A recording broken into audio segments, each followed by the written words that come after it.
குருவே சரணம். 24/9/2025 புரட்டாசி மாதம் 8ஆம் தேதி புதன்கிழமை. இன்னைக்கு பூரட்டாதி நட்சத்திரக்காரர்களுக்கு சந்திராஷ்டமம். மனசுல மகாலட்சுமி குடிகொண்டிருப்பாங்க.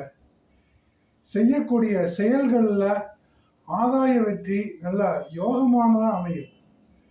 இரத்த உறவுகளால மிகப்பெரிய அளவுக்கு பொருளாதார ஆதாயம் உங்களுக்கு வந்து சேரும்.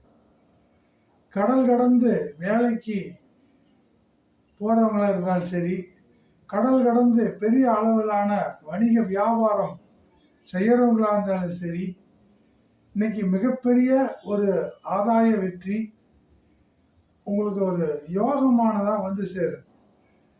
இதெல்லாம் ஒரு எதிர்பாராமல் உங்களுக்கு வந்து சேரும். இதெல்லாம் ஒரு பொது பலன்கள் தான். நீங்கள் சரியான பலன் தெரிஞ்சுக்கணும். உங்கள் சுய ஜாதகத்தை ஒரு கன்சல்ட் எடுக்கணும். மேலோட நண்பருக்கு வாட்ஸ்அப் பண்ணுங்கள். நன்றி, வணக்கம், வாழ்த்துக்கள் நண்பர்களே.